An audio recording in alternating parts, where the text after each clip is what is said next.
শুনছেন ABC radio FM 89.2 রহস্যের আয়োজন চলছে, যার নাম হচ্ছে কুয়াশার সঙ্গে আছে আমি শারমিন আর আমি অনিন্দু। আর সময় হয়ে গেছে এখন আমাদের মূল গল্পে চলে যাবার। আজকের কাহিনীটিও পাঠিয়েছেন আমাদের এক বন্ধু। তো গল্পের মধ্যে থেকেই তার কথা আমরা জানবো, সে কি বলতে চায়, কি ঘটনা, সবকিছু। তার আগে জানিয়ে দিচ্ছি আমাদের যে নাম্বার SMS পাঠাতে হবে যে কোনো মোবাইল ফোন থেকে 8920, তার যে শারমিনের ফ্যান পেজ, এবিসি রেডিওর ফ্যান পেজ তো আছেই। এছাড়াও এবিসি রেডিও লগ ইন করে যারা অনলাইনে শুনছেন তারা লগ ইন করবেন abcradiobd.fm login/message, এইভাবে মেসেজটা পাঠাতে হবে। তো ঠিক আছে, শুরু হয়ে যাক আজকের গল্প। হ্যাঁ, আজকের গল্প আমরা শুরু করে দিই। ঠিক আছে। যে ঘটনাটা শোনাবো তা আমাদের পাঠিয়েছেন নাম প্রকাশে অনিচ্ছুক একজন শ্রোতা। এ ঘটনার শুরু 1971 সালে। ঘটনার মূল চরিত্র নিজামুদ্দিন গ্রামের একজন নিম্নবিত্ত লোক ছিলেন। 1971 সালের আগে নিজামুদ্দিনের বাবা মকিমউদ্দিন গ্রামের খেয়া ঘাটে মাঝির কাজ করতেন, অর্থাৎ নদীর এপার থেকে ওপার, ওপার থেকে এপার মানুষ পারাপার করতেন। নিজামুদ্দিনও বাবার ছোট্ট নৌকায় কাজ করতেন। তাদের পুরো পরিবারের জীবিকা নির্বাহের জন্য শুধু একটি নৌকা ছাড়া আর তেমন তাদের কিছুই ছিল না। বসত ভিটা ছিল 3-4 কাঠা জায়গার উপরে। নিজামুদ্দিন ছিলেন মকিম মিয়ার একমাত্র ছেলে। মেয়েদেরকে আগেই বিয়ে দেওয়া হয়েছিল। মকিম মিয়ার বয়স আনুমানিক 60 বছর আর নিজামুদ্দিনের বয়স হবে 30-এর কাছাকাছি। অনেক কষ্ট করেই তাদের সংসার চলত। নিজামুদ্দিনের আশা ছিল অনেক বড় হওয়ার। তিনি অনেক টাকা রোজগার করার স্বপ্ন দেখতেন, কিন্তু সেই টাকা রোজগারের জন্য যে পরিশ্রম করা দরকার সেরকম কোনো ইচ্ছে আবার তার ছিল না। মাঝির জীবনও তার ভালো লাগতো না, কিন্তু আর তো কোনো উপায়ও তখন তার ছিল না। এজন্য তার মনে একটা আফসোস খেলা করত সব সময়, এবং সে ভাবত আর সবসময় সুযোগ খুঁজত কি করে আরো অনেক বেশি টাকা রোজগার করা যায়। আব্বা, আমি গেলাম। কই যাস রে? নদীতে যাবি না? একটু কাজ আছে আব্বা। কি কাজ আছে তোর? আজকাল তুই আমার লোকের নৌকার কাম বাদ দিয়ে ঘুরে বেড়াস বেশি। এমন করলে সংসার চলবে কেমনে? আমার তো বয়স হইছে। এমনি এমনি তো আর ঘুরে বেড়াই না, কাম আছে বলেই যাই। সংসারের চিন্তা আমারও আছে। কি কাম করিস তুই আমি তো বুঝি না। কালকে সারাদিন আমি নদীতে একলা একলা নাও টানছি। তুমি বুঝবা না, বুঝা ছিল না তো। বিকালের দিকে আমি আমুনে। নিজাম, তুই উল্টা পাল্টা কিছু করতেছিস নাকি? এমনি দেশের অবস্থা খুবই খারাপ। কি উল্টা পাল্টা কাম? আমি নিজের কাম ছাড়া আর কিছু করি? নিজের কাম? বিয়ে কইরা 2 বাচ্চার বাপ হইয়া গেলা, এদিকে ঘরে যে চাউল নাই এদিকেও খেয়াল নাই। কালকে আমি কত রাতে চাউল কিনা বাড়ি আনছি, এরপর পাক হইছে, এটা জানছো? কালকে আমি একটু আটকা পড়ে গেছিলাম, তাই আইতে আমার দেরি হয়েছিল, কিন্তু আজকে দেরি করুন না। তাছাড়া আমি যা করতেছি ভাইবা চিন্তাই করতেছি, সংসার লেগেই করতেছি। তুমি দেখবা তোমার বেশি দিন কষ্ট করানো লাগবো না। অহনার সময় নষ্ট করো না তো, আমার দেরি হয়ে যাচ্ছে, আমি আসি। বিকালের দিকে আইবি তো? আমু, চিন্তা করেন না। সওদা করা লাগবো, কিন্তু দেরি হলো আমি কারো দিয়ে পাঠাই দিব। কি লাগবো কও?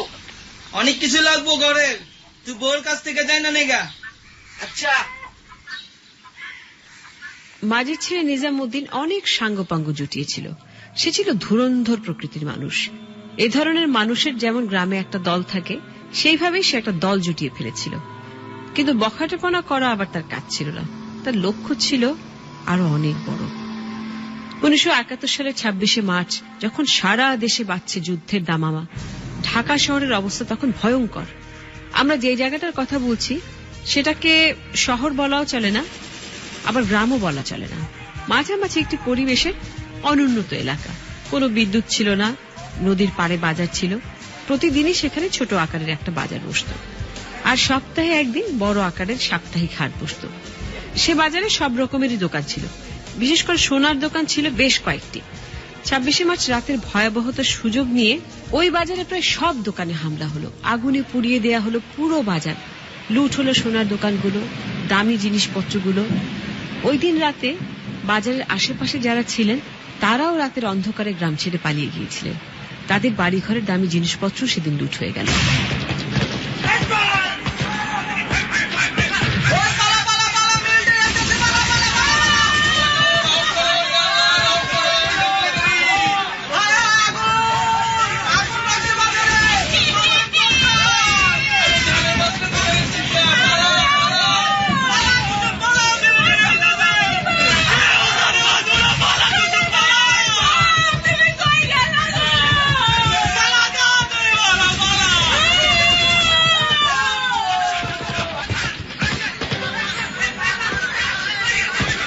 সেই রাতটির ভয়াবহতার কথা মুখে বর্ণনা করা যায় না।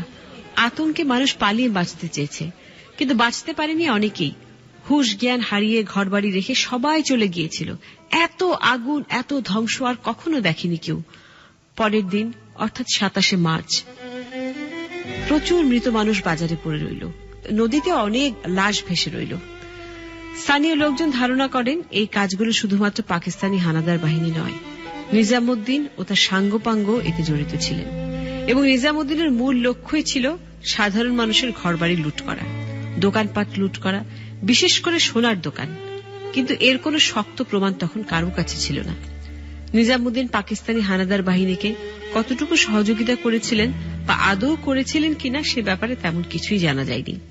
সে সময়টা এতই ভয়াবহ ছিল যে মানুষ নিজের প্রাণ বাঁচানোর কথাই ভেবেছে এবং পালিয়ে বেরিয়েছে।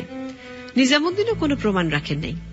তিনি যখন বুঝতে পারলেন বাকি জীবনে আর কিছুই করতে হবে না, অর্থাৎ লুট করা সোনা দানা, টাকা পয়সা যা হয়েছে তা দিয়ে তার পরিবার অনায়াসে চলতে পারবে, তখন তিনি লুটপাট বন্ধ করে দিয়েছিলেন। আর এসব কাজই তিনি এতটাই ধূর্ততার সাথে করেছিলেন যেন কেউ কিচ্ছু জানতে না পারে। এরপর একজন ভালো মানুষের রূপ ধরে আবার আগের কাজ, মানে বাবার যে নৌকা ছিল তা দিয়েই মাঝির কাজই করতে লাগলেন। মানুষের চোখে তা ধরা পড়ল না, তার মুখোশের আড়ালেই রয়ে গেল তার সেই ভয়ানক রূপ। দেশ স্বাধীন হবার পর নিজামুদ্দিনের অর্থনৈতিক অবস্থার কিছুটা পরিবর্তন অনেকেরই চোখে পড়তে শুরু করল। নিজাম বিবাহিত ছিলেন। আগেই বলেছি তিনি ছিলেন অত্যন্ত ধূর্ত প্রকৃতির। যা করতেন সবই খুব ভেবে চিন্তে করতেন, যাতে কেউ জেনে ফেলতে না পারে তার কাছে এত টাকা কোত্থেকে এলো বা এই টাকার উৎস কি। তাই অনেক ভেবে চিন্তে সেই গ্রামের বাজারেই সে একটা মুদির দোকান দিলেন, আর তার বাবাকে মানা করলেন যেন আর মাঝির কাজ করতে নদীতে না যান। বাবাও দেখলেন যে মুদির দোকানের আয় থেকে সংসার ভালোই চলছে, তাই তিনি নিজের খুশিতেই মাঝির কাজ করা বাদ দিলেন, আর তার যে ছোট নৌকাটা ছিল সেটা বিক্রি করে দিলেন। কই যাও আব্বা? নদীতে যাই, নাও টানুন লাগবো না? তুমি মাঝির কাম সাইডে দিতে পারো, মুদি দোকান থেকে তো ভালোই আয় হইতেছে। মাত্র কয়দিন হইল দোকানটা দিলি, আর কয়টা দিন দেখি তোর দোকানে তো খুব বেশি মানুষ আইতে দেখি না। কে কইছে তোমারে? একটা মুদির দোকানের আয় দিয়া কি এত বড় সংসারটা চলবো? ওইটা তোমার চিন্তা করতে হইব না, সংসার চালানোর চিন্তা এখন আমার উপরে সাইডে দাও। কিন্তু এতদিন ধইরা এই কাম করতাছি, বাপ দাদার পেশা। মানুষের দিন বদলায়, আমাকেও বদলাইতেছে। মাঝির কাম তোমার আর করতে হইব না, অহন তুমি ঘরে বসে আরাম করবা বুড়া বয়সে। তা তো ঠিকই। এই বয়সে নাও টানা যে কি কষ্ট, কত কষ্ট করলাম জীবন ধইরা। আর কষ্ট করতে হইব না তোমার। কিন্তু নিজাম, আমার একটা কথা কত সত্য কইরা। কি কথা আব্বা? আমার কেন জানি মনে হয় তুই জানি কই থেকে অনেক টাকা পাইছিস। কথাটা কি সত্যি? এই কথা কে করলো তোমারে? তুই মুদির দোকান দেওয়ার টাকা পাইলি কই? টাকা আমি জমাইছি। এত বড় সংসার চালায়া তুই এর মধ্যে টাকা জমালি কেমনে? কষ্ট করতাছি, ফল পাইতাছি। তুমি অত চিন্তা করো না তো, তোমার যা কইলাম এটা করো। ঠিক আছে বাপ, তুই যখন কইতাছস তাই করুন। আসলে মকিমউদ্দিনও কিছু কিছু আন্দাজ করতে পেরেছিলেন যে এত টাকা নিজাম কোত্থেকে পেয়েছে, কিন্তু সংসারের সচ্ছলতা আসতে শুরু করায় তিনি সে কথা নিয়ে আর বেশি নাড়াচাড়া করলেন না। এভাবে বছর দুয়েক চলার পর নিজামুদ্দিন আস্তে আস্তে কিছু টাকা বের করতে শুরু করলেন।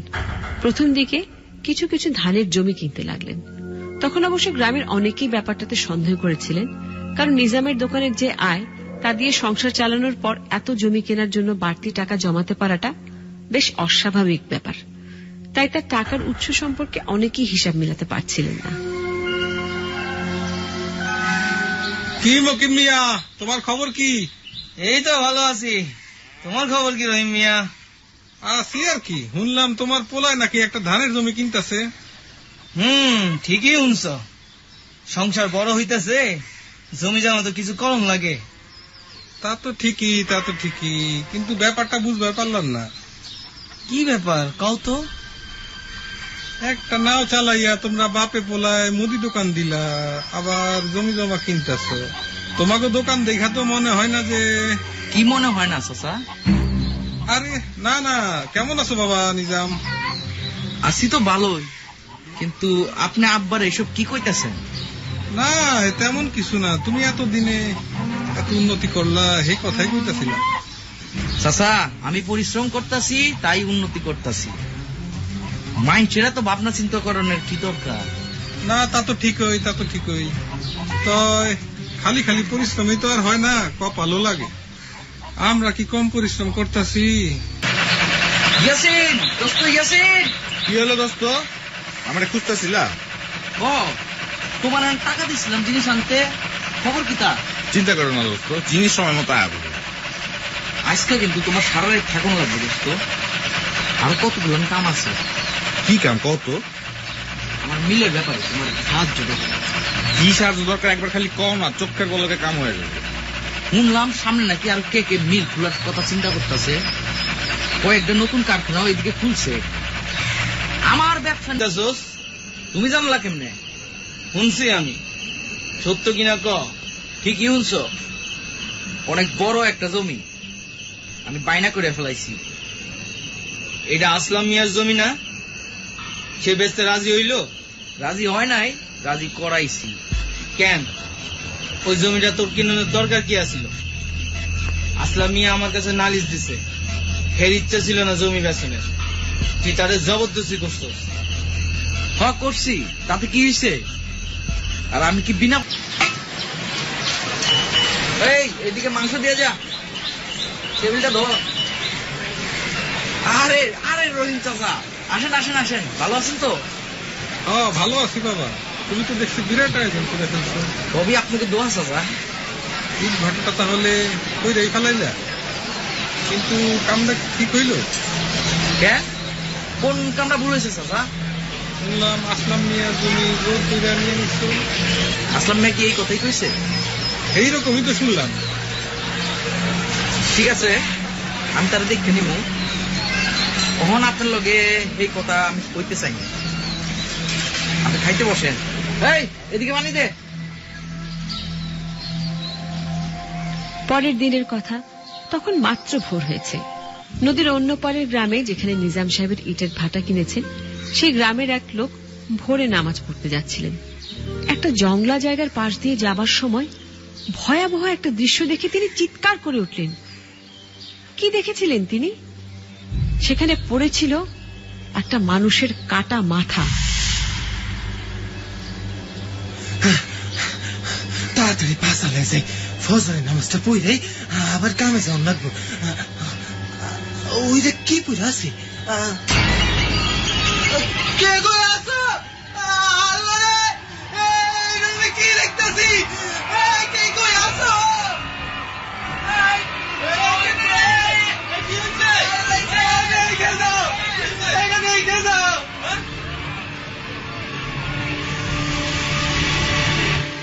মাথাটা নিজাম সাহেবের।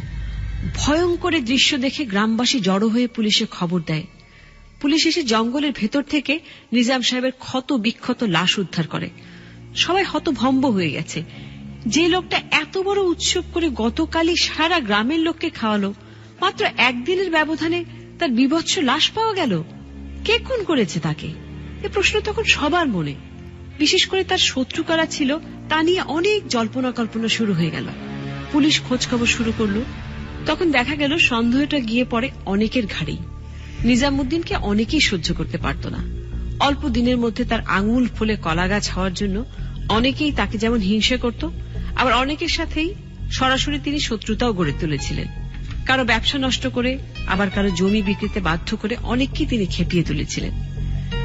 জিজ্ঞাসাবাদ করতে প্রথমেই পুলিশের মাথায় আসলো যে কেন নিজাম সাহেবের লাশটা পাওয়া গেল নদীর অন্য পারে, কেন তার নিজের গ্রামে নয়। তার মানে হচ্ছে নিশ্চয় ওনাকে জোর করে কি ওখানে ধরে নিয়ে গিয়েছিল, অথবা তিনি নিজেই গিয়েছিলেন। তা যেটাই হোক না কেন, নদী পার হয়ে যেতে গেলে খেয়াঘাটের মাঝির সাহায্য অবশ্যই লাগবে। তাই পুলিশ প্রথমেই জেরা করতে গেল সেই ঘাটের মাঝিকে। তখন খেয়াঘাটের মাঝির কাজ করত সোলেমান মাঝি।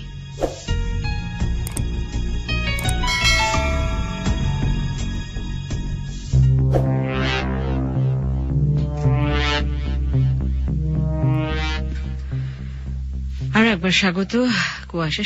স্বাগত অনেক আগেই জানানো হয়েছে, গল্প শুরু হয়ে গেছে। তা কার কি প্রেডিকশন, কি মনে হচ্ছে যে কি হচ্ছে? আমরা শুরুতেই দেখেছি, শুরুতে বলেছি আমি যে বন্ধুটি আমাদের গল্পটি পাঠিয়েছেন, তিনি নাম প্রকাশে অনিচ্ছুক। তার সঙ্গে আমার কথাও হয়েছে, তিনি চান না তার নামটি প্রকাশিত হোক, এমনকি এলাকার নামটাও তিনি আমাদেরকে জানাতে চান। কিন্তু ঘটনাটি সত্যি, এবং পূর্ব পাকিস্তানের সময় থেকে, মানে 1971 আগের থেকে ঘটনা শেষ, যুদ্ধের আগের থেকে ঘটনা শুরু, যুদ্ধপূর্ব ঘটনা, তখন থেকেই ঘটনার সূত্রপাত। এবং নিজাম মিয়া নামে একজন বেশ ধুরন্ধর প্রকৃতির লোক আমরা দেখেছি, সে কিভাবে সেই সময় যখন পাক বাহিনীর হামলা চালায়, যে লুটপাট হয়েছিল, সেখান থেকে সে কিভাবে সোনার দোকান লুট করে টাকা প্রথমে লুকিয়ে রেখেছিল, পরে আস্তে আস্তে টাকা বের করে জমি জমা কিনতে শুরু করে, মুদির দোকান দেয় প্রথমে, তারপরে এটা বলছে যারা মিস করেছে তাদের জন্য, তারপরে সে আস্তে আস্তে রাইস মিল কিনে, এবং রাইস মিল কেনার পর সে একটা ইটের ভাটাও কিনে, আমরা দেখেছি সেটা উদ্বোধনের দিন সে প্রচুর লোককে দাওয়াত করে, এবং গ্রামের লোকজন কিন্তু মোটামুটি কানাঘুষা করছে, এটা সন্দেহ করছে যে সে এত টাকার উৎস নিশ্চয়ই কোনো সৎ পথে আসেনি, এবং সে কিভাবে এই টাকাটা পেয়েছে তা কিন্তু বোঝাও যায়নি, কিন্তু টাকাটা যে সৎ পথে আসেনি এটা একটা কিছু অনেকে আন্দাজ করতে পারছিল।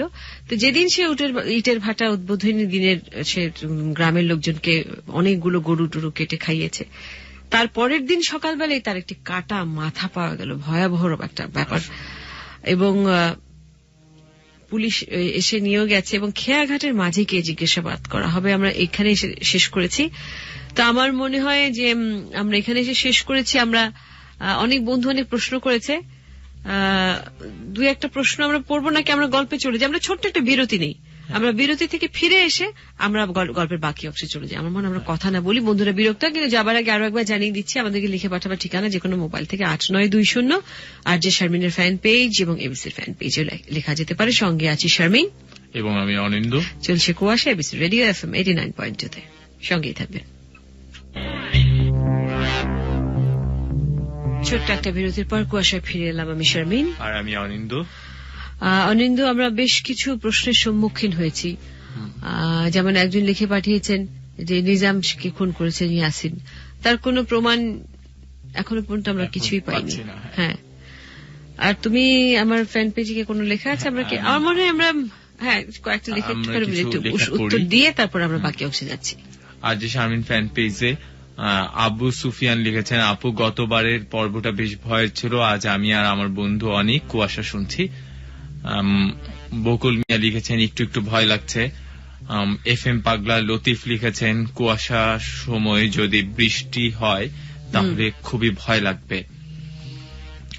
এছাড়া মিলন কুমার দ্বীপ উনি লিখেছেন, কাল এক্সাম, পড়াশোনা না করে কুয়াশা শুনছি, কারণ এক্সাম মিস করা যায় কিন্তু কুয়াশা মিস করা যায় না।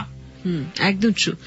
আনশেলি লিখেছে মিরপুর থেকে, you do not know what a great job you are doing. Kuasha is midnight magic. Love you. I love you too, Anshali. You are my inspiration.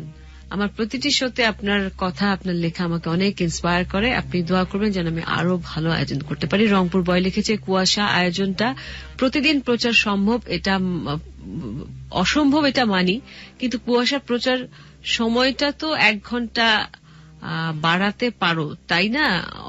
অনিন্দ সুন্দরী শারমিন আপু, এখানে অনিন্দ আছে, সুন্দরী আছে মাঝখানে আমার একজন, আর আমি এই পাশে শারমিন আপু।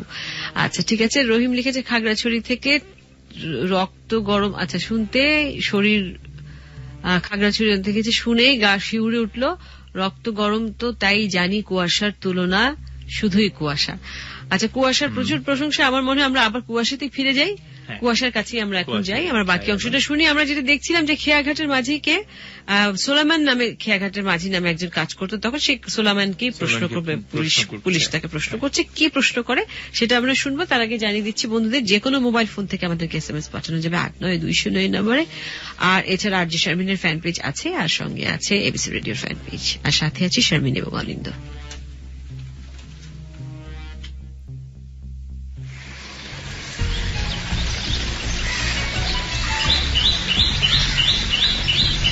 এই কালকে তুমি কই আছিলা? যে স্যার, এখানেই নৌকায় চালাইতেছিলাম। তাইলে নিজাম সাহেব দেখছিলা নাকি? যে স্যার, আমি কাইলি হ্যারে আর ইয়াসিন সাহেবের পার করছিলাম। কি? ইয়াসিনটা কি? ইয়াসিন সাহেব তার বন্ধু, দুজনে অনেক ভালো মিলমিশ ছিল। ইয়াসিনের সব কামের সঙ্গী। তার মানে তুমি কালকে ওই দুইজনের পার করছো, আর কেউ ছিল না? না স্যার, আর কেউ তাগুলো ছিল না। কয়টার দিকে এটা? যে তা হইব রাত 10টার পরে। এত রাত্রে দুইজন কেন পার হয়েছিল হইতে পারো? আমিও জিজ্ঞাসিলাম স্যার, এত রাইতে কই যান নিজাম সাহেব? ওনারা দুজনই আমার ধমক দিছিল। তারপর ইয়াসিন আর দেহ নাই? না স্যার, আমি আর পরে যতক্ষণ আসছিলাম ইয়াসিন আর দেখি নাই। পরে আমি নৌকা বাইন্ধা চলে আসছি। তার মানে ইয়াসিনকে ধরলেই সব জানা যাবে। স্যার আমি আর কিছু জানি না। ঠিক আছে ঠিক আছে, কিন্তু পরে তোমার যখন ডাকমো তখন হাজিরা দিতে হইব কিন্তু, ঠিক আছে? যাই স্যার। গ্রামের মাঝির কাছ থেকে পাওয়া গেল দারুণ গুরুত্বপূর্ণ এক তথ্য। নিজাম সাহেবের ডান হাত ইয়াসিনের উপর গিয়ে পড়ল পুলিশের।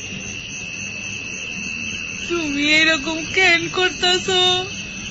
চুপ চুপ, তোর এত বড় সাহস! এই বয়সে তুমি আমার করবা চিন্তাও করি নাই। আবার তুই মুখে মুখে তর্ক করতেছস?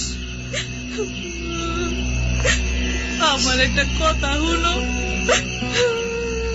জামিলা, আমি তোরা কিন্তু গলা টিপটা মারিয়া ফেলামু।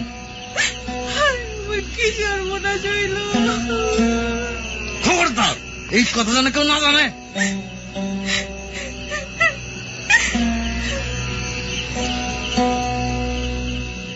কি হয়েছিল সেদিন? নিজাম সাহেব এমন কি করেছিলেন যে তার স্ত্রীকে তার খুনের হুমকি দিতে হয়েছিল?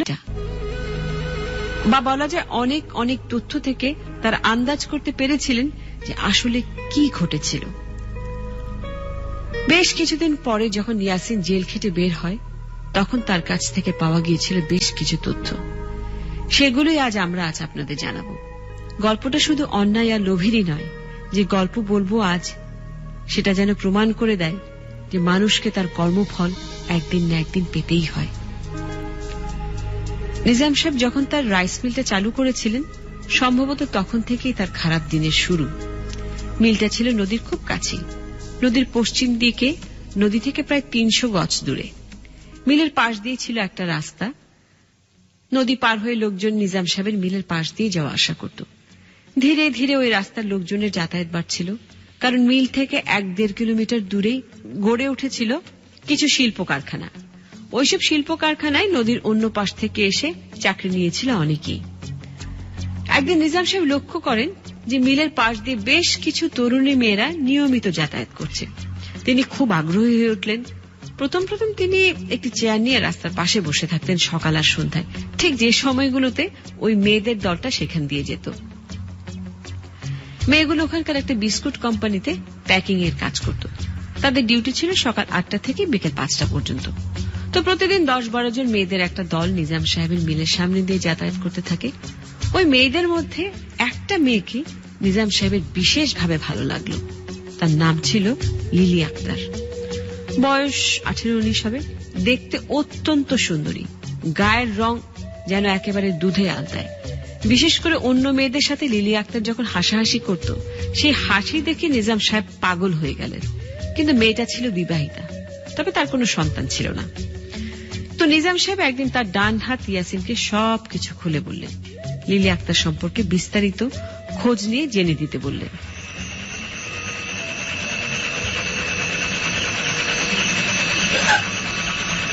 দোস্ত, আমার একটা কথা দোস্ত, কি করবা? তুমি তো আমার সারা জীবনের সঙ্গী, আমার সবই জানো। আজ তোমার আমার একটা মনের কথা দোস্ত, আমার একটু দোস্ত, আমার যে একজনকে খুব ভালো লেগেছে। ও কি? কারে? ও কারে ভালো লাগছে? আরে রোজ মিলের সামনে যারা যায় দূর দোস্ত, যায় হুরপুরি রানী হুরপুরি সামনে যে বিস্কুট ফ্যাক্টরিটা আছে, তুমি দেখো না? ও আচ্ছা, ওরা এর মধ্যে হুরপুরির রানী পরে আমার মনে পড়ছে সেইটা কি? আমি তারে চাই। এইটা জানলে কি আর আমি তোমারে জিগাই?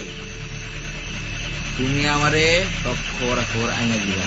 আমি থাকে কোন গ্রামে থাকে কি সমাচার সব আমি চাই। আমি আইনা দিব। আচ্ছা ঠিক আছে, সব খবর আইনা দিব।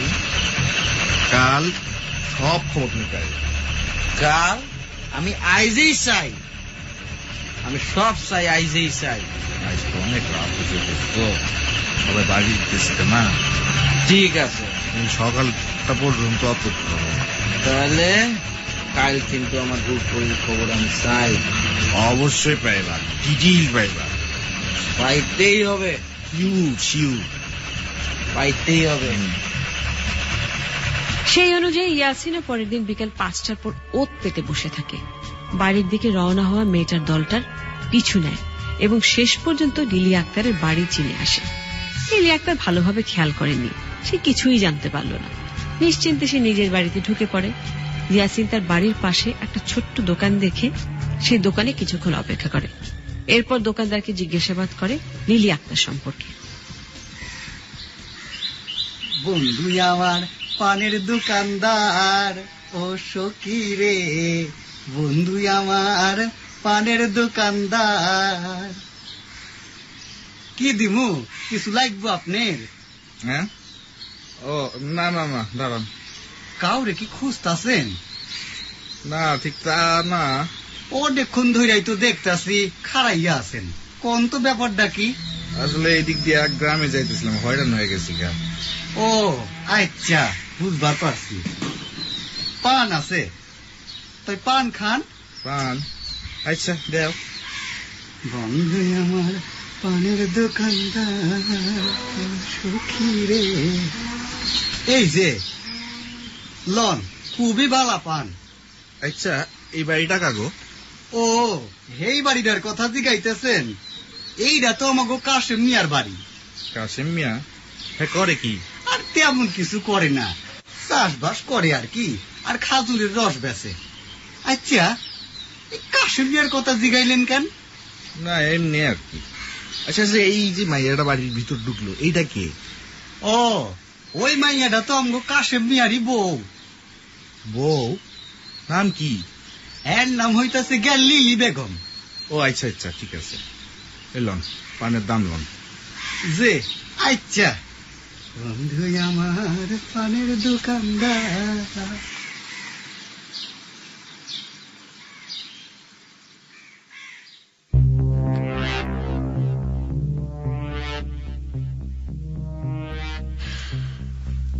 বন্ধু আমার পানের দোকানদার। আমরা পানের দোকানদারের গান শুনছিলাম আর দেখছিলাম যে ইয়াসিন সব খোঁজ খবর নিচ্ছিল সেই লিলি আক্তারের। আমরা দেখেছি যে কিভাবে নিজামের মতন একজন ধূর্ত ধুরন্ধর লোক সেটা অপরাধীতে কিন্তু পরিণত হয়েছে। আমি বলবো সে জোর করে মানুষের জমি কম দামে কিনে নিচ্ছে, সে রাইস মিল দিয়েছে, সে তার রাইস মিলের সামনে দিয়ে মেয়েরা যাতায়াত করে সেখানেও সে কুদৃষ্টি দিচ্ছে, এবং সে এক পর্যায়ে মদ খাওয়া ধরেছে। বন্ধু বান্ধব যত আজে বাজে বন্ধু বান্ধব সে সঙ্গে নিয়ে সেটা মোটামুটি দল পাকিয়েছে। প্রথমে তো লুটতরাজ করেছে, এখন মদ ধরেছে, এখন সে নারীদের দিকে কুদৃষ্টি দিচ্ছে এবং তার খোঁজ আনতে বলছে ইয়াসিনকে, এবং ইয়াসিন যথারীতি সেই মেয়ের পিছু নিয়ে তার গ্রামের বাড়ি পর্যন্ত গিয়ে দোকানদারের কাছ থেকে মোটামুটি তার সম্পর্কে ডিটেল সব মানে ইনভেস্টিগেশন চালিয়ে ডিটেল সব জেনে এসেছে। ঘটনাটা আমার কাছে বেশ এটা আমার মানে একটা ক্লাইম্যাক্সের দিকে যাচ্ছি আমরা। তো এই ফাঁকে আমরা পরের অংশে যাবার আগে হাতে কিছু সময় আছে এবং বন্ধুদেরকে জানিয়ে রাখছি আমরা এখন থেকে কিন্তু বন্ধুরা আমরা রাত 1টার খবর আর শুনবো না, 2টার খবর শুনবো না, রাত 12টার পরে আর আমরা কোনো খবর শুনবো না এবিসিতে। আমরা শুধুই গল্প শুনবো, সুতরাং কোনোই মাঝে বিঘ্ন করবে না। কিন্তু এই ফাঁকে যে হাজার হাজার SMS পাঠিয়েছে একটু পরে নিয়ে আমরা তো গল্পটা শুনলামই, কিছুটা আমাদের রাত 1টা বাজে এটা কথাটা আমাদেরকে বলতে হবে নিয়ম মাফিক, কিন্তু তার আগে হাতে কিছুটা সময় আছে। আমরা একটুখানি প্রথম থেকে গল্পটার আসবার দরকার নেই। আমার মনে হয় কিছু SMS যদিও অনিন্দ তুমি পড়ো, আমার ফ্যান আচ্ছা, পেজে কি আছে আমিও পড়তে পারি, তুমি শুরু করো। এখানে এবিসি রেডিওর ফ্যান পেজে লিখেছেন একজন এডি, উনি লিখেছেন আজকের গল্পটা খুব মিস্ট্রিয়াস হবে। এছাড়া রনি ইসলাম নিলয় লিখেছেন আপু গল্পটা বেশ ভালো হচ্ছে। মির্জা সুয়ান লিখেছেন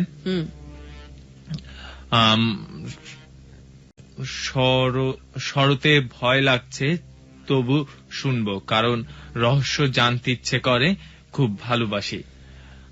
নুহিতা নুহি উনি শুনছেন, লিখেছেন এবিসি রেডিও কুয়াশা প্রোগ্রাম শুনছেন। ইয়াসির আরাফাত নীরব লিখেছেন গুড শোজ। আরিফুল হক উনি লিখেছেন expecting more excellent than last weeks one. Thank you. Sohel Ahmed উনি লিখেছেন আপু কুয়াশা সপ্তাহে 2 দিন হলে ভালো হয়। শারমিন তুমি কিছু বলবে এটা বিষয়ে? আমি তো অবাক হচ্ছি যে কেউ বলছে প্রতিদিন হলে ভালো হয়, এখন আমি প্রতিদিন থেকে 2 দিন, একদিন করতেই জীবন শেষ হয়ে যায় আমাদের। প্রতিটা সপ্তাহে প্রতিদিন প্রচুর কাজ থাকে, বিশেষ করে এডিটিং এর কাজ, সাউন্ডের কাজ, স্ক্রিপ্টিং এর কাজ। মূল যে বিষয়টা আমাদের সিফাত মাহমুদ যদি সময় মতন আমাদেরকে স্ক্রিপ্ট দেয় তাহলে আমরা আরো সময় মতন কাজটা শুরু করতে পারি। এবং সাকিব ফারজানা যদি ফ্রি থাকেন সেই দিনটায়, সে তাহলে অভিনয়ের অংশে মনোযোগ দিয়ে কাজটা করতে পারে। এবং আমাদের সাউন্ডে যে অসাধারণ সাউন্ডগুলো শুনতে পাচ্ছেন, খালিদ একটু ফেডারটা বাড়বে, খালিদ যদি সঙ্গে থাকে মানে ফ্রি থাকে তাহলে আরো তাড়াতাড়ি কাজটা এগোয়। এবং যারা অভিনয় করে তারা সবাই কিন্তু এবিসিতে কাজ করে, তো তারা যদি ফ্রি থাকে তাহলে কাজটা আরো তাড়াতাড়ি এগোয়। সেটা করতে গেলে তো সেটা সম্ভব না, প্রত্যেকেরই কোনো না কোনো কাজ রয়েছে। আমাকে ফ্রি থাকতে হবে ন্যারেশন দেবার জন্য। আরো একটা মজার কমেন্ট আছে, রিয়েল জাহি লিখেছে টর্চ লাইট ওয়াটার এন্ড লাঠি নিয়ে ওয়েট করছি এবং কুয়াশা শোনার জন্য লাইট অফ করে দিয়েছে, সো আই এম রেডি। মানে তারা বেশ গুছিয়ে আনুষ্ঠানিকভাবে কুয়াশা শুনছে। হ্যাঁ, এবং খুব সাবধানে যদি কেউ পিছন থেকে বাড়ি টাড়ি মারতে আসে তারা আগেই ঘায়াল করতে পারে তাকে। আর এখান থেকে আমি SMS পড়বো কয়েকটা, যারা 8920 পাঠিয়েছে। আমি শান্তা, কুয়াশা শুনতে ভালো লাগে কিন্তু ভয় পাই। আর অতর সাহাঘাপুর থেকে, এটা কোন জায়গায় আমি জানি না, বলছি আমি মাহাদি। শারমিন আপু তোমাকে আই লাভ কুয়াশা। তুমি কিন্তু খুব খুব মানে তোমার লেখাটা একেবারে স্পষ্ট না, আমি খুব কষ্ট করে পড়লাম। সজীব লিখেছে আমি ভূতের রাজা আপু, আমি ভূতের আমি তোমার লেখা বুঝতে পারছি না কি অবস্থা। দাঁত একজন লিখছে তার ভালো লাগছে না, অনেকটা গল্প বলে শেষ করে দিলেন। না, গল্প বলে শেষ করে দিনি, এবং শুরুতে যে গল্পটা ছিল সেটার অনেকে অনেক প্রশংসা করেছেন। আজকে যেহেতু আমাদের খবর নেই একটা, সেহেতু আজকে হয়তো একটু অন্যরকম লাগছে, কথা একটু মাঝখানে বেশি বলতে হচ্ছে, আমাদের টাইম কিউ বাজাতে হবে সে কারণে। আদারওয়াইজ আমি হয়তো সোজা গল্পে চলে যেতাম, সুতরাং একটু আজকের জন্য অন্তত কনসিডার করতে হবে। মিতু উত্তর থেকে লিখছে আপু আমার গ্রামের বাড়ি গাজীপুর কালীগঞ্জ, আর কালীগঞ্জের নাগরিটা। আচ্ছা আপু প্লিজ, আমি আপনার কুয়াশা নতুন বন্ধু কামরুল কক্সবাজার থেকে। মুজিবর লিখেছে মুন্সিগঞ্জ থেকে, how are you, I am your new listener. আপু আমি ফুরকান, কুয়াশা শুনছি, শোনো। খোকন লিখেছে স্টোরি শুরু করবে, স্টোরি তো শুরু হয়ে গেছে। আর অর্পণ লিখেছে আপু আমি ক্লাস 7 পড়ি। বাপ্পি চিটগাং থেকে লিখেছে রুমের দরজা জানালা লাইট বন্ধ করে কুয়াশার জন্য ওয়েট করছি। এগুলি কি অনেক আগের SMS নাকি? কুয়াশা তো অনেকক্ষণ হলো শুরু হয়ে গেছে। আমি একটু সামনে যাই। ওরে বাবা। আর লিখেছে শারমিন আপি নরসিংদী থেকে সুলেমান, আমি সুলেমান বলছি আপু আমি সেদিন নদীর ঘাটে যাইনি, আমার নৌকায় তারা উঠেনি। সত্যি বলছি। আচ্ছা সুলেমান মাঝির কথা বলছে। আচ্ছা ঠিক আছে, তোমার কথা সত্যি বলে ধরে নিলাম। আপু আগের স্টোরিটা দেখে না শুনে ভালো লেগেছিল। কারণ প্লিজ আমি একজন কুয়াশার নতুন বন্ধু। আরাফাত কক্সবাজার থেকে। সজীব আনোয়ার নারায়ণগঞ্জ থেকে লিখেছে, আপু মিজান মিয়াকে জায়গা জমির জন্য মারা হয়েছে, কিন্তু ইয়াসিন মিয়াকে মারে নাই। হ্যাঁ, সেটা তো খুবই সত্যি কথা। এই প্রশ্ন আসতেই পারে, এরকম প্রশ্ন লিখে পাঠালে আমার জন্য সুবিধা হয়। আচ্ছা, তার মানে মনোযোগ দিয়ে শুনছো। আর কক্সবাজার থেকে বলছে, আপু আপনি কি ভয় পেয়েছেন? আমি কুয়াশার যে আমাদের যে মিউজিক্যাল বেড, এটা শুনলেই আমি ভয় পাই, আর চিৎকার শুনে আমার আরো ভয় লাগে। আমি প্রতি রাতে ভয় পাই। আমি বলেছি আমি রাতে গিয়ে বাড়িতে বাতি জ্বালিয়ে ঘুমাই। আর চিটাগং থেকে সাইম লিখেছে, আমার ইমরার ভাইয়া, চিটাগং এর ভাষায় লিখলে তো বুঝবো না ভাই। রাজু লিখেছে চিটাগং থেকে, আসলে কাজের চাপে অনেক ইচ্ছা থাকলেও শুনতে পারি না, প্লিজ আমাকে একটু জানাবেন কুয়াশা কখন রিপিট হয়। রিপিট হয় না, এটা আপনাকে আমাদের অনলাইনে ঢুকে আমাদের আর্কাইভ থেকে ডাউনলোড করে শুনতে হবে। আগামীকাল কি আশা করি পেয়ে যাবেন। আপু ভাইয়া ভালো আছেন? শরীয়তপুর থেকে এনায়েত লিখেছেন, কুয়াশা খুব দারুণ, আমি আর আমার মামা একসাথে শুনছি, ধন্যবাদ। সোনাকান্দা আলামিন, আমার সাথে বন্ধুরা ঘুমাচ্ছে, হালকা ভয় লাগছে। আচ্ছা।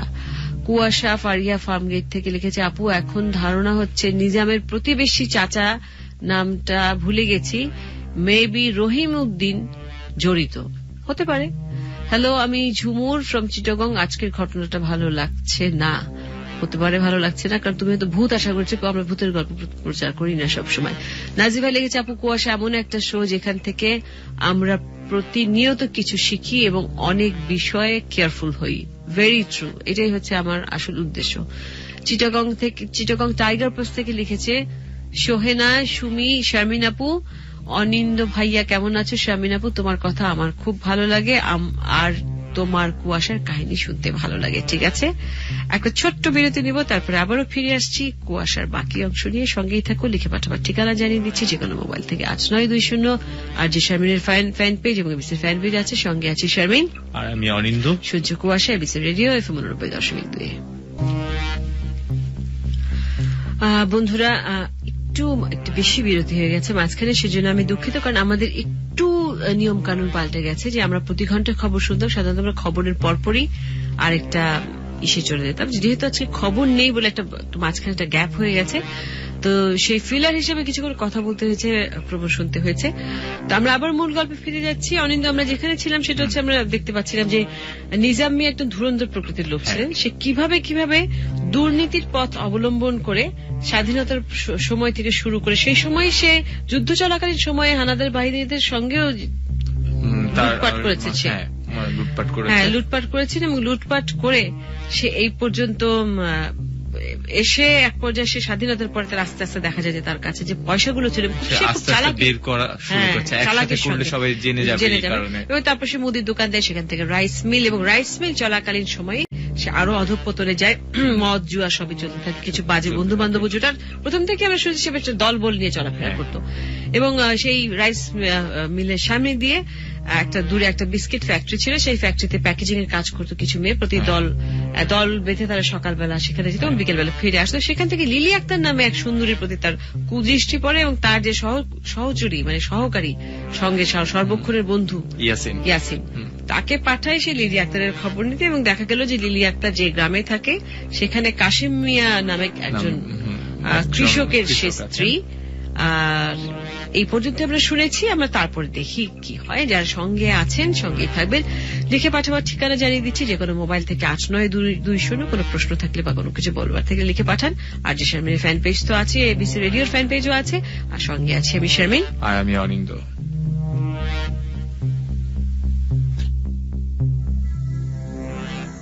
ইয়াসিন সাহেব জানতে পারলো যে বাড়িতে সে লিলির পেছন পেছন এসেছে সেটা আসলে লিলির শ্বশুর বাড়ি। লিলির স্বামী সচ্ছল ছিল না, সে কৃষিকাজ করে তার সংসার চালাতো। শীতকাল আসলে খেজুর গাছ কেটে তার থেকে রস বের করে পরদিন বাজারে বিক্রি করত। এইভাবেই মোটামুটি অভাবের মধ্য দিয়ে হলেও তাদের সংসার মোটামুটি চলে যাচ্ছিল। ইয়াসিন সব কথা জেনে তারপর নিজাম সাহেবকে জানালো। এভাবে সব খবর জানবার পর নিজাম সাহেব কিন্তু নাছোড় বান্দার মতো লিলি আক্তারের পেছনে লেগে রইলেন। লিলি বিবাহিত জেনেও তার মতলব পাল্টালেন না। লিলি আক্তার সেই রাস্তা দিয়ে নিয়মিত যাওয়া আসা করতে লাগলো। নিজাম সাহেব লিলি আক্তারের সাথে আলাপ করার চেষ্টা চালিয়ে যেতে লাগলেন। প্রথমে টাকার লোভ দেখালেন এবং তারপর নানা কুপ্রস্তাব দিতে থাকলেন, কিন্তু লিলি আক্তার ঘৃণার সাথে সবকিছু প্রত্যাখ্যান করল। হাই মে শুনো। জি, আমারে ডাকতেছেন? হ, তোমার এই ডাকতেছি, আর কেউ তো এখানে নাই। জি কোন? তুমি রোজ অনেক কষ্ট করিয়া কাজে যাও, দেখি কষ্ট হয় না তোমার? জি যে না। আরে কি কো, কুলের মতো মাইয়া তুমি, তোমার তো পায়ের উপর পা তুললে রাজরানীর মতো থাকার কথা, তুমি চাকরি করবা কেন? আমরা গরিব মানুষ, চাকরি তো করাই লাগবে। তুমি চাইলেই কিন্তু এই কষ্টের থেকে মুক্তি পাইবার পারো। মানে কেমনে বুঝলাম না। তোমার একটা কথা কই, আমার তোমারে খুব ভালো লাগছে। এইটা আপনি কি কন? আমার তো স্বামী আছে। তাতে কি হয়েছে, আমার তো বউ আছে। এইসব মাঝে মাঝে কথা বলতেছেন কেন? আরে না না, সত্যি বিশ্বাস করো, আমার তোমারে খুব ভালো লাগছে। তুমি আমার কাছে আইবা, রাজরানী করে রাখবো। আপনি আমার পছন্দ, আপনি আমার পছন্দ না চাইতে দেন। যদি না দেই চিৎকার করো।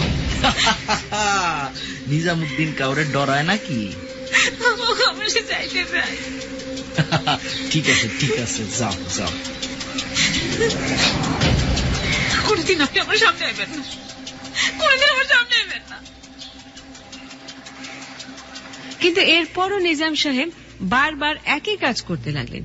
লিলি প্রচন্ড ভয় পেয়েছিল। সে ছিল সহজ সরল একটা মেয়ে, তাই বিষয়টা নিয়ে সে তখন তার স্বামীর সাথে আলাপ করল। লিলির স্বামী কাসেম ছিল খুবই জেদি প্রকৃতির মানুষ, তবে সে তার বউকে খুবই ভালোবাসত। সে লিলির উপর রাগ করল না, সব শুনে বরং তাকে বলল নিজের মতো কাজ চালিয়ে যেতে, আর কি ঘটে রোজ তাকে এসে জানাতে। লিলিও বাধ্য স্ত্রীর মতো স্বামীর কথা মেনে চলল। শুনছো, ওই লোকটা তো আমার রোজ জ্বালাইতেছে। আবারও কি হয়েছে? আমি যখন কামে যাই আমার দিকে চায়া থাকে আর বারবার খালি ইশারায় ডাকে। তুই কথা কইছিলি? আমার একদিন ডাকছে, আমি প্রথমে বুঝি নাই, তারপরে উল্টা পাল্টা কথা কয়, আশেপাশে প্রস্তাব দেয়। ওই বাড়ি কি রোজই এমন করে? রোজই তো ওখানে একটা চেয়ার নিয়ে বসে থাকে। দাঁড়া, তুই চিন্তা করিস না, আমি ওরে এমন মজা দেখামু। কি করবা তুমি? খবরদার, আমার কিন্তু ভয় লাগতেছে। তুই চুপ থাক, ভয় পাওয়ানোর কিচ্ছু নাই। আমি তো অনেক গরিব মানুষ, আমি তো অত বড় লোকের সাথে বিবাদ করে পারুম? কও দেখ না আমি কি করে, আমি ওরে দেখা নিব। এত বড় সাহস! তুমি কোনো বিপদে পড়ো না কইলাম। আরে পড়ুন না, আমি তোরে যেটা কই সেইটা হন। কি কও? আমার কি করণ লাগবে? তুই যেমনি কামে যাস অমনি যাবি, আর যেই দিন তোরে যা কইব, যা বিরক্ত করব, সব আইসা আমরা ঠিক ঠিক মতো কইবি। কিন্তু আচ্ছা, কিন্তু তাতে কি হইব? দেখিস পরে কমু, তখন আমি যেইটা কই সেই মতো চল। ঠিক আছে। এই সময় নিজাম সাহেব খুব অস্থির হয়ে উঠলেন লিলির জন্য। তিনি সিদ্ধান্ত নেন লিলির বাড়ির ঠিক কাছে একটা জমি কিনে তাতে বিশাল ইটের ভাটা দেবেন, যাতে লিলি আক্তারের আরো কাছাকাছি যাওয়া যায়। নিজাম সাহেবের টাকার অভাব ছিল না, তিনি অনেক টাকা খরচ করে লিলির বাড়ির পাশে প্রায় 50 বিঘা জমি কিনে ফেললেন আর ইটের ভাটার কাজ শুরু করলেন। লিলি আক্তার তখনও একই রাস্তা দিয়ে যাতায়াত করত আর মুখ বুঝে প্রতাপশালী নিজাম সাহেবের নানা ধরনের কথা ও কুপ্রস্তাব সহ্য করত। কিন্তু এই ব্যাপারটা নজরে পড়ে গেল তারই রাইস মিলের আরেক মহিলা কর্মী। ব্যাপারটা খুব গোপনে সে নিজাম সাহেবের স্ত্রীকে জানিয়ে দিল। নিজাম সাহেবের স্ত্রীও খুব সাবধানে ব্যাপারটা পর্যবেক্ষণ করতে থাকলেন এবং সত্যতা যাচাই করতে লাগলেন। বেশ কয়েকদিনের মধ্যে খেয়াল করে তিনি বুঝতে পারলেন যে ওই মহিলার দেয়ার সব তথ্য একেবারে সত্যি। তো পরের দিন রাতে নিজাম সাহেবের কাছে তিনি জানতে চাইলেন লিলি আক্তার কে, আর তার সাথে নিজাম সাহেবের কি সম্পর্ক।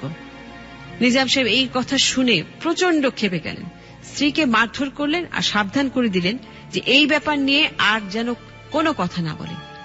তার স্ত্রী যদি এরপরেও আর কোনো কথা বলে এই ব্যাপার নিয়ে, তাহলে তাকে গলা টিপে তিনি মেরে ফেলবেন। এতক্ষণ কই আসিলাম, এত দেরি হইল ফিরতে? মিলে কাম করতেছিলাম, তুমি তো জানো। জানি তো, কিন্তু আজকাল তুমি একটু বেশি দেরি করতেছো। নতুন ইট ভাটা দিমু ঠিক করছি, ওটার কাজ আছে না। কিন্তু হঠাৎ তোমার ইট ভাটা দেওয়ার ইচ্ছা হইল কেন? তুমি বা আজকে এত কথা শিখাও কেন? কারণ আছে, আমি একটা কথা শুনছি, কথাটা সত্য কিনা জানতে চাই। কি কথা?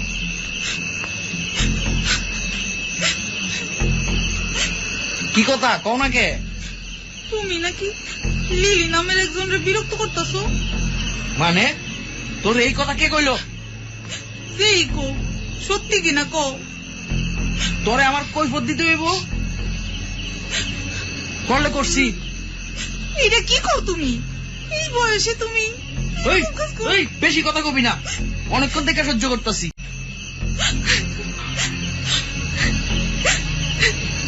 তুমি এইরকম কেন করতেছো? চুপ চুপ, তোর এত বড় সাহস! এই বয়সে তুমি আমার করবা এটা চিন্তাও করি নাই। আবার তুই মুখে মুখে তর্ক করতেছস।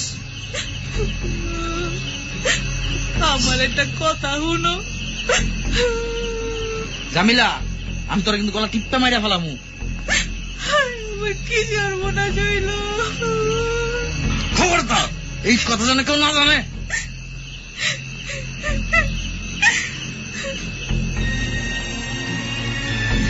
এক পর্যায়ে নিজাম সাহেব যে কোনো উপায়ে লিলি আক্তারকে বিয়ে করার ইচ্ছা প্রকাশ করলেন। তিনি লিলি আক্তারের প্রেমে তখন পাগল হয়ে গিয়েছিলেন, কিন্তু কিভাবে রাজি করাবেন তাকে বোঝাতে পারছিলেন না। লিলি কোনোভাবেই তাকে প্রশ্রয় দিত না, কিছু বললেও কোনো জবাব না দিয়ে চুপচাপ চলে যেত। কোনো লোভ দেখিয়েও যখন লিলির মন পাওয়া যাচ্ছিল না, তখন এই বিষয়ে তিনি ইয়াসিনের সাহায্য চাইলেন। ইয়াসিন একদিন লিলির পথ আটকে বিষয়টি আবারও তাকে বলল। এরপর তাকে নানা রকমের লোভ দেখাতে লাগলো যে লিলি যদি স্বামীকে তালাক দেয় তাহলে সে রাজরানীর মতো থাকতে পারবে। সেই সঙ্গে ভয়ও দেখানো, যদি রাজি না হয় তাহলে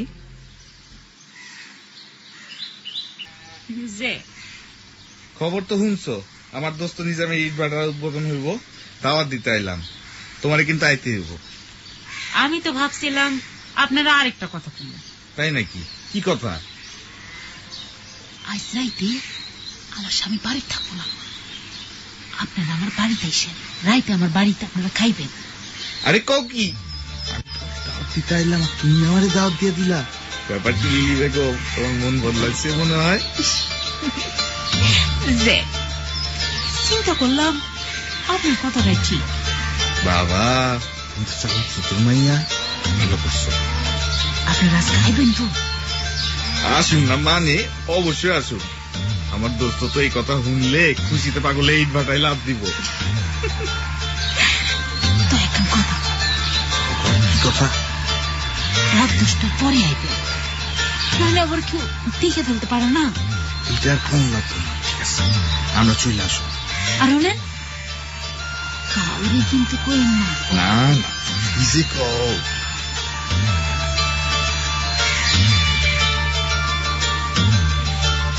এই খবর শুনে নিজাম সাহেব তো খুশিতে আটখানা হয়ে গেলেন। কখন বাজবে রাত 10টা, তার সময় যেন আর কাটে না। একদিকে তার ইট ভাটা উদ্বোধনের কাজ চলছে, বাবুর্চি রান্না বান্না করছে, দুপুরের পর থেকে মানুষজন আসতে শুরু করেছে, অনেক গণ্যমান্য লোকজনও আসতে লাগলো, মিলাদ পড়ানো শুরু হলো। কিন্তু তার মনের মধ্যে শুধু একটাই কথা, রাত 10টা কখন বাজবে। এরপর খাওয়া দাওয়ার পর্ব সারতে সারতে প্রায় বিকেল হয়ে গেল। নিজাম সাহেব ততক্ষণে একেবারে অস্থির হয়ে উঠেছেন। যাই হোক, অনেক অপেক্ষার পর রাত 10টা বাজল। নিজাম সাহেব তখন তার সঙ্গী ইয়াসিনকে ডেকে নিয়ে নদী পার হয়ে লিলির বাড়ির রাস্তা ধরে চললেন। খেয়াঘাট থেকে লিলিদের বাড়ি বেশ কিছুটা দূরে ছিল। রাস্তার দুই পাশে ঘন জঙ্গল, নিজাম সাহেবের হাতে টর্চ ছিল। মাঝামাঝি যাওয়ার পরে গাছের আড়ালে লুকিয়ে থাকা এক লোক লাফ দিয়ে বের হয়ে এসে পেছন থেকে নিজাম সাহেবের গলা লক্ষ্য করে দিল এক কোপ। মুহূর্তের মধ্যে নিজাম সাহেবের মাথা তার শরীর থেকে আলাদা হয়ে গেল। এদিকে ইয়াসিন একটু পিছিয়ে পড়েছিল। এই ঘটনা দেখে সে প্রচন্ড ভয়ে এক দৌড় দিয়ে সেখান থেকে পালিয়ে গেল প্রাণে বাঁচার জন্য। এরপর নদী সাঁতরে পার হয়ে কোনো মতে এপারে এসে উঠল। আর হতভাগ্য নিজামের মাথা একদিকে আর শরীর আরেকদিকে পড়ে রইল নদীর ওই পারে জঙ্গলের ভেতর। রাতে শিয়ালের ঝাঁক লাশটা নিয়ে টানা হ্যাঁচড়া করে জঙ্গলের আরো ভেতরে নিয়ে গেল। এদিকে ইয়াসিন নিজের বাড়িতে চুপি চুপি ফিরে এসে কাউকে কিছু না বলে কিছু না জানার ভান করে শুয়ে পড়ল। পরের দিন সকালে মানুষজন বের হলে রাস্তার পাশে মানুষের মাথা দেখে হতভম্ব হয়ে যায়। প্রচন্ড হইচই শুরু হয়। সবাই মিলে পুলিশে খবর দেয়। পুলিশ এসে তখন রাস্তার পাশ থেকে নিজাম সাহেবের মাথা আর জঙ্গলের ভেতর থেকে তার ক্ষত বিক্ষত লাশ উদ্ধার করে। পুলিশ প্রথমেই সন্দেহ করে ইয়াসিনকে, কারণ তার সাথে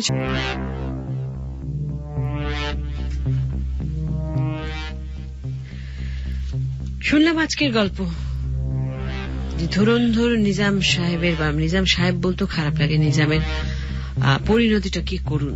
আসলে লোভ পাপ কাউকেই ছাড়ে না। আসলে পাপের ধন যেভাবে নষ্ট হয়ে যায়, পাপের জীবনও ঠিক সেভাবে ধ্বংস হয়ে যায় এক সময়।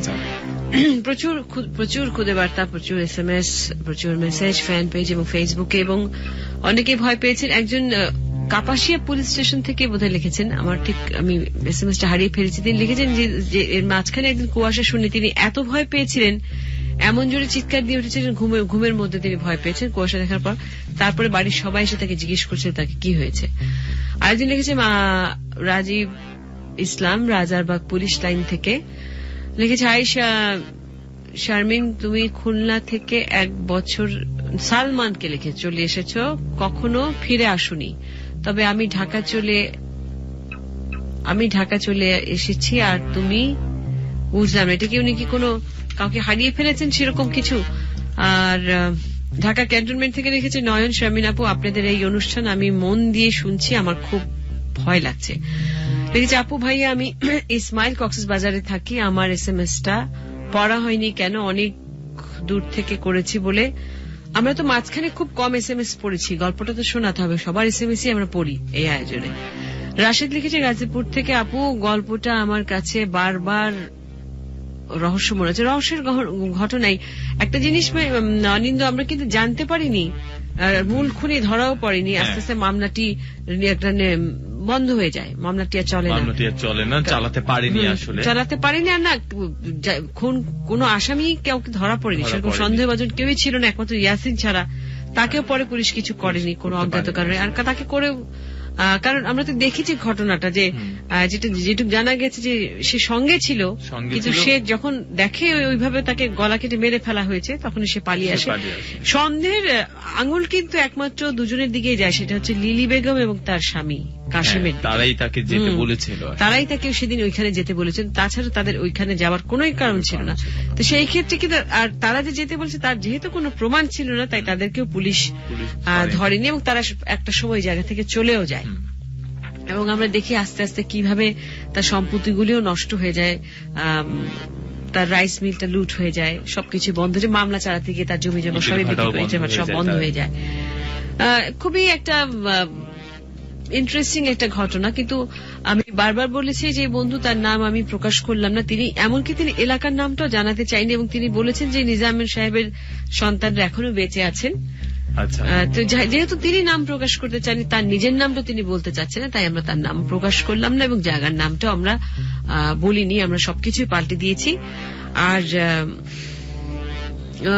একটা কথা বন্ধুদের বলছি, শুরুতে আমরা যে বন্ধুর একটা ছোট্ট গল্প দিয়ে শুরু করেছি, আমাদের গল্প পাঠাবার ঠিকানাটা একবার জানিয়ে দিচ্ছি। ABC রেডিও FM 892 কুয়াশা FM 8920@gmail.com, আর ABC রেডিওর ফ্যান পেজে না, আর জি শারমিনের ফ্যান পেজে পাঠাতে হবে, অথবা ABC রেডিওর ঠিকানায় পাঠাতে হবে। ABC রেডিও, প্রযোজক কুয়াশা, Dhaka trade centre, 99 Kazi Nazrul Islam avenue, 2nd floor, Karwan বাজার, এই ঠিকানায় পাঠাতে হবে। আর যদি গল্প বড় হয় বা গল্পটা ছোট আকারে পাঠালে হবে, আমরা সেটা পড়ে দিতে পারি, কিন্তু গল্প তাও যে সবসময় পড়বো সেরকম কোনো কথা নেই। গল্প পড়বার বা সম্প্রচার করবার উপযোগী হতে হবে। তো সেই ক্ষেত্রে খুব ছোট কিছু লিখে পাঠালে আমরা শুরুতে এখন থেকে আমরা যেটা করি যে বন্ধুরা গল্প পাঠালে সেখান থেকে আমরা একটা বা দুটো গল্প পড়ে দিই যদি সময় থাকে আমাদের। আর যদি আপনারা চান যে আপনাদের গল্প প্রচারিত হোক আমাদের রেডিওর মাধ্যমে, কুয়াশার মাধ্যমে, তাহলে একটু বড় করে লিখে পাঠাবেন, সংলাপ সহ লিখে পাঠালে তো কোনো কথাই নেই, চমৎকার। নইলে আমরা হয়তো কিছুটা এডিট করে আমরা চেঞ্জ করে নিতে পারি। ফোন নাম্বারটা অবশ্যই পাঠাতে হবে, নাম ফোন নাম্বারটা পাঠাতে হবে। আজ যে শারমিন ফ্যান পেজে কিছু কমেন্ট এসছে। অনু খান লিখেছেন, ওই মেয়েটার জন্যই ইয়াসিন নিজামকে খুন করেছে, কারণ ইয়াসিনও ওই মেয়েটাকে পছন্দ করে ফেলেছে, তাই হতে পারে। কিন্তু আমরা তো সেরকম কিছু দেখিনি, আমরা শুধু তাদের মধ্যে একটা কনভারসেশন শুনেছি, সেটা দিয়ে মোটেও প্রমাণ হয় না যে ইয়াসিন তাকে পছন্দ করত, বরঞ্চ সে তার বন্ধুকে সাহায্য করতে গিয়েছে, সেটাই আমরা দেখেছি। যেহেতু প্রকৃত খুনি ধরা পড়েনি আজও পর্যন্ত, তো সুতরাং এটা একটা প্রেডিকশনই করা যায়, আর কিছু না। হ্যাঁ, জুয়েল রানা লিখেছে, আমার মনে হয় খুনটায় বন্ধু ইয়াসিন জড়িত। সবাই তাই বলছে, সবাই এটাই বলছে। আমার কিন্তু সন্দেহ, যেটা আমি কুয়াশা এতদিন করতে করতে বা রহস্যের গল্প পড়তে পড়তে আমি যেটা বুঝেছি, হয়তো বা কাশেম এবং লিলি বেগমই দুজন জড়িত ছিল। কারণ তারা নাহলে হঠাৎ লিলি বেগম একেবারেই তাকে অপছন্দ করতো, হঠাৎ তাকে পছন্দই বা করবে কেন, ডেকেই বাড়ি বাসায় দাওয়াতি দিবে কেন। আবার এটাও কথা আছে যে এই কথাগুলো কিন্তু সবই জানা গেছে ইয়াসিন সাহেবের মাধ্যমে, তিনি যে সত্যি বলেছেন সেটাই বা প্রমাণ। এছাড়া ফজলে রাব্বি বলেছে, আজকে শুনতে মারাত্মক লেগেছে। তারপর বিলভড সুমি, উনি লিখেছে, আপু স্টোরিগুলা কিভাবে কালেক্ট করেন জানতে পারি কি? স্টোরি আজকে যেরকম আমাদের একজন বন্ধু লিসেনার তিনি পাঠিয়েছিলেন, গত সপ্তাহেরটা লিসেনার, সেটাও লিসেনার পাঠিয়েছিলেন, তার আগের সপ্তাহটা বোধহয় লিসেনার পাঠায়নি, সেটা সিফাত মাহমুদের লেখা গল্প এবং স্ক্রিপ্ট সে তৈরি করেছে। এবং আজকের গল্প যে লিসেনাররা পাঠাইতে কিন্তু স্ক্রিপ্টই তৈরি করেন সিফাত মাহমুদ নিয়মিত করে, আর মাঝে মাঝে কামরুল হাসানও আমাদেরকে স্ক্রিপ্ট তৈরি করে দেন। আর আমি এই ফাঁকে এই বন্ধুদেরকে জানিয়ে দিচ্ছি যে আজকের কুয়াশার যে মূল গল্পটি পাঠিয়েছেন তার নাম আমরা প্রকাশ করছি না, কারণ তিনি আপত্তি করেছেন, তার অনুরোধে আমরা নামটা প্রকাশ করিনি, শুরুতে সেটা বলেছি। এবং সাউন্ডের, অসাধারণ সাউন্ডের এবং এডিটিং এর যথারীতি যিনি থাকেন খালিদ ছিলেন, নাট্যাংশ পরিচালনা করেছেন সাকিব ফারজানা, স্ক্রিপ্ট তৈরি করেছেন সিফাত মাহমুদ। এবং কথাটা বলে রাখি, অনেকের মধ্যে কনফিউশন থাকে, সিফাত একটি ছেলে, আসলে সিফাত একটি মেয়ে, সিফাত মোটেই ছেলে নয়।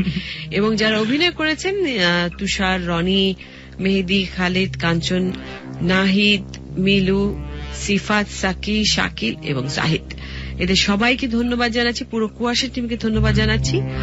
আর এরা কেউই, একজন বাদে সাকি ছাড়া এরা কেউই কিন্তু মানে ওরকম প্রফেশনাল অ্যাক্টর অ্যাক্ট্রেস না, তারা কেউ এরকম ওইভাবে করে অ্যামেচার সবাই কখনোই করেনি, কুয়াশাতেই এসেই তারা অভিনয় করেছে। সেক্ষেত্রে তারা তাদের মানে আগ্রহ এবং তাদের ইচ্ছার পুরো প্রকাশটাই কিন্তু দেখিয়েছে। হ্যাঁ, আগ্রহ তো দেখিয়েছে বলে করতে পেরেছে, কিন্তু তাদের যে পারফরমেন্স, তাতে আমি মনে করি যে একেবারে কোনোদিন অভিনয় করেনি সে তুলনায় যথেষ্ট ভালো। তার গল্পের সঙ্গে বা যে কাহিনীটা সেটার সঙ্গে যথেষ্ট ইনভলভ হয়েছে। তো আমি আরো কিছু SMS পড়বো, প্রচুর SMS জমা হয়েছে, SMS পড়ে আমি বিদায় নেব একটু পরে। আর ঢাকা ক্যান্টনমেন্ট থেকে লিখেছেন শারমিন আপু, এই অনুষ্ঠান আমি মন দিয়ে শুনছি। আচ্ছা, অনেক ধন্যবাদ। আর লিখেছেন এরশাদ কাপাসিয়া থেকে, শারমিন আপু আমি আজকের গল্প সম্পর্কে বলতে চাই, নিজাম এবং তার বাবা দুজন মারা গেছে এবং কাউকে বলে যায়নি, তাহলে কিভাবে জানলেন নিজাম সাহেব স্বর্ণ লুট করেন? তার লুট করার কাহিনী কি কাউকে বলে গেছে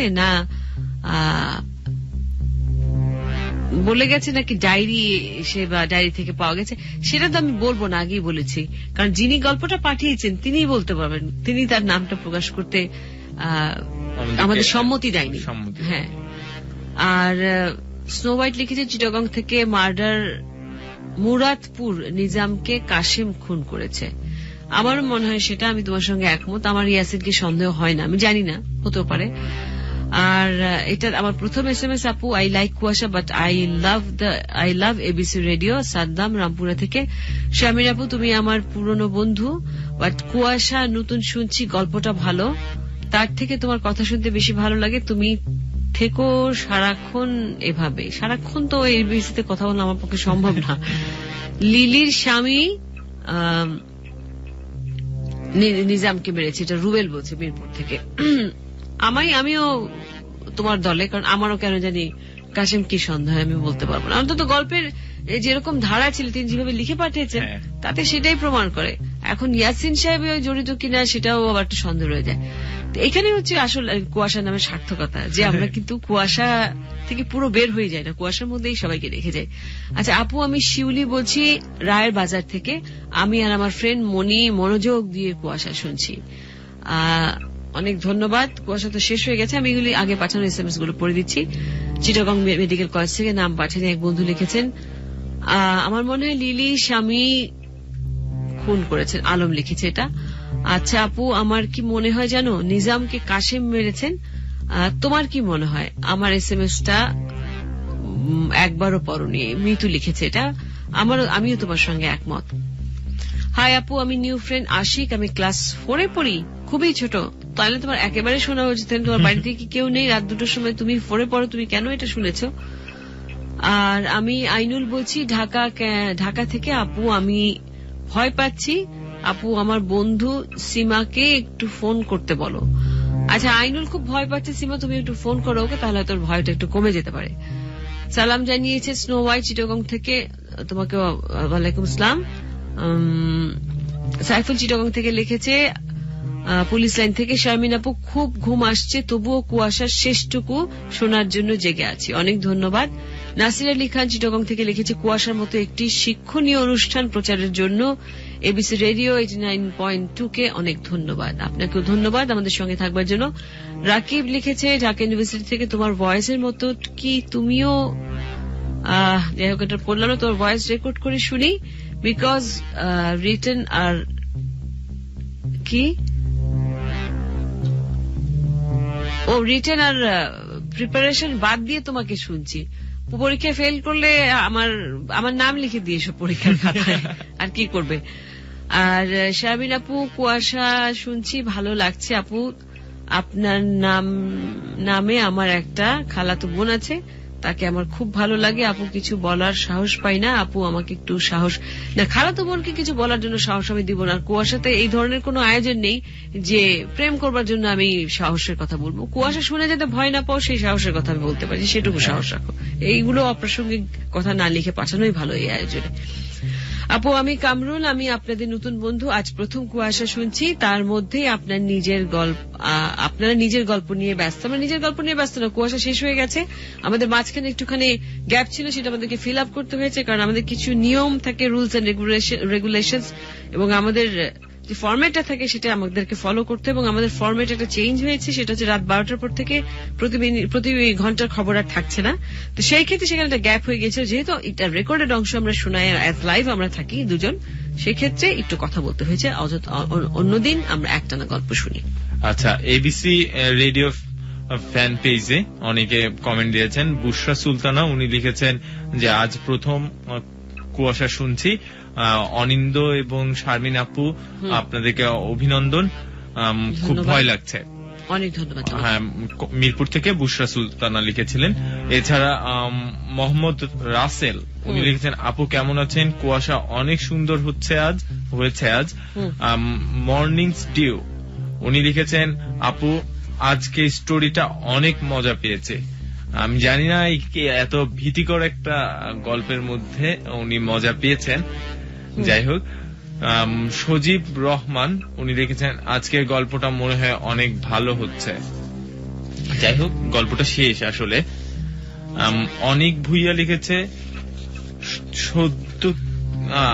আচ্ছা উনি একটা কথা লিখেছেন যে আর কখনই কি নিউজ হবে না 1টার পরে? না, আর আপাতত আর কখনো, এখন পর্যন্ত আমাদের যেটা ডিসিশন, 1টার পর আর কোনো রাতে নিউজ থাকছে না, 1টার সময় থেকে থাকছে না, অর্থাৎ 12টাতে আমরা শেষ খবর শুনবো। আচ্ছা, তাপস দে লিখেছেন, আপু তুমি আমার SMS পড়ো না কেন? হইতাছে দারুণ।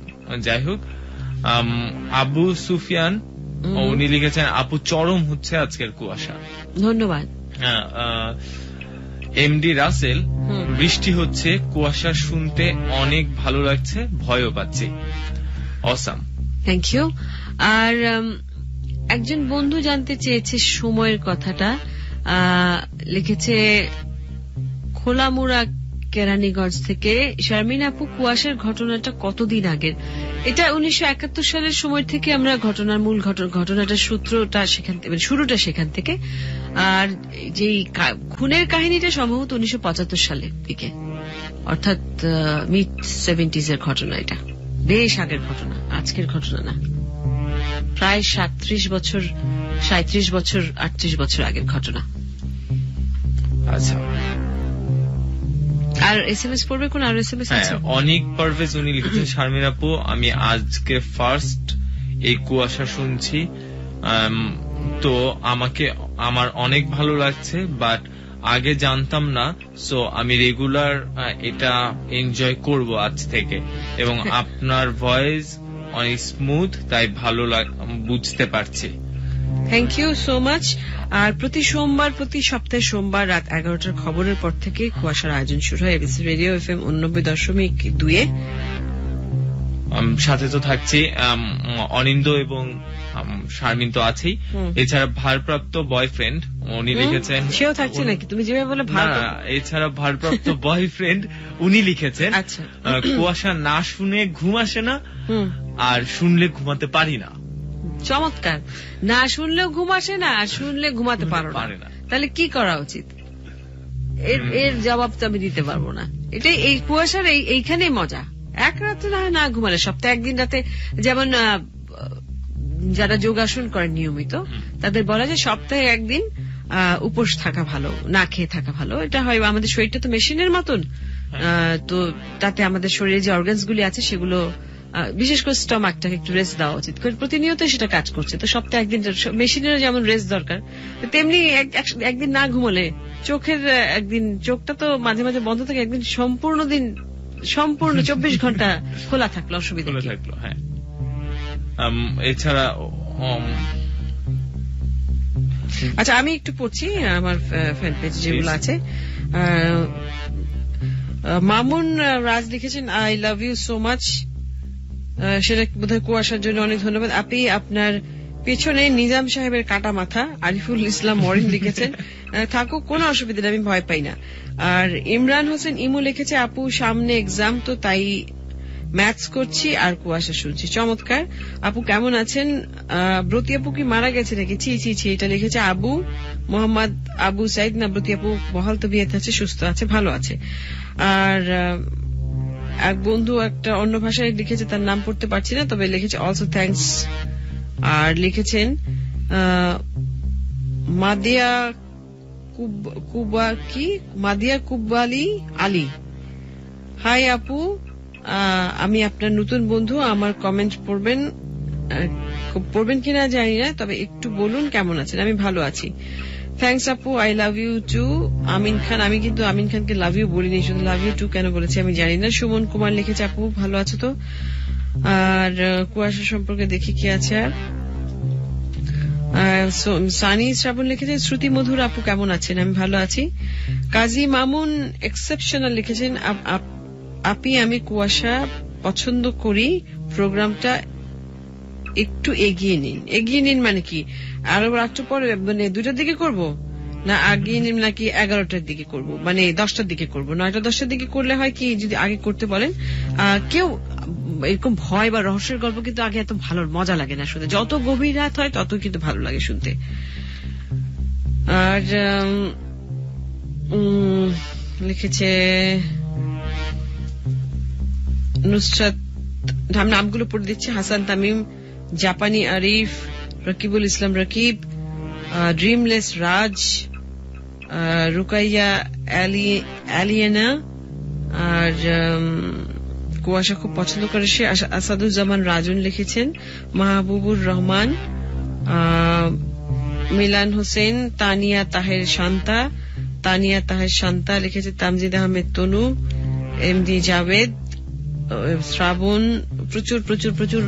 আচ্ছা, আমি বরঞ্চ আমার ফ্যান পেজটা পরে উত্তর দিলেও হবে। আমি এখন যেটা বলছি সেটা হচ্ছে যে, আবারও বলছি, যারা আমাদেরকে লিখে পাঠাতে চান গল্প, যে কোনো মোবাইল থেকে না, যে কোনো উপায়ে পাঠাতে পারেন। 3টা উপায় আছে। একটা হচ্ছে যে সরাসরি এবিসি তে যোগাযোগ করা। যে ঠিকানায় যোগাযোগ করতে হবে সেটা হচ্ছে ABC radio, Dhaka trade centre, 99 Kazi Nazrul Islam Avenue, 2nd floor, Karwan বাজার, ঢাকা। আরেকটা হচ্ছে আরজে শারমিনের ফ্যান পেজ, সেখানে ইনবক্সে পাঠাতে হবে। আরেকটা হচ্ছে কুয়াশার একটা ইমেল আইডি আছে, kuashafm8920@gmail.com। এই 3টা ঠিকানায়। হ্যাঁ, এখন এই 3টা ঠিকানায় গল্প পাঠালে আমরা পেয়ে যাব, এবং এই ঠিকানাতে যদি গল্প গল্পটা খুব পাঠাতে ছোট হয় এবং উপযোগী হয়, তাহলে আমরা অনুষ্ঠানের আগে আমরা মানে শ্রোতাদের লেখা পড়ে শোনাবো। আর যদি গল্প বড় হয়, আপনি যদি চান যে খুব সুন্দর এভাবে এত ড্রামাটিক্যালি সম্প্রচারিত হোক, তাহলে সেভাবে পাঠাবেন, আমরা সেভাবেই চেষ্টা করব। এবং আমরা লাস্ট 3টা এপিসোডই বোধহয় পরপর শ্রোতাদের কাছ থেকে পাঠানোটা আমরা সম্প্রচার করেছিলাম। আচ্ছা,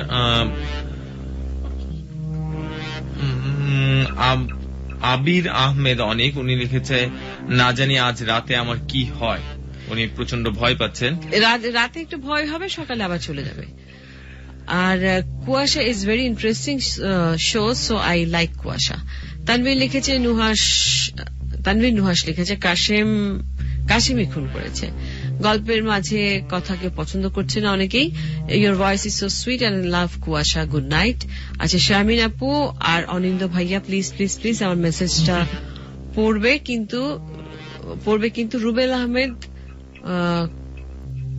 রুবেল আহমেদ ফ্রম ধারিবন, দাউদকান্দি, কুমিল্লা। হাই শারমিন আপু অ্যান্ড অনিন্দ ভাইয়া। আচ্ছা, রাতুল চিটাগং থেকে লিখেছে, I think husband of Lily had killed Nizam as based on story.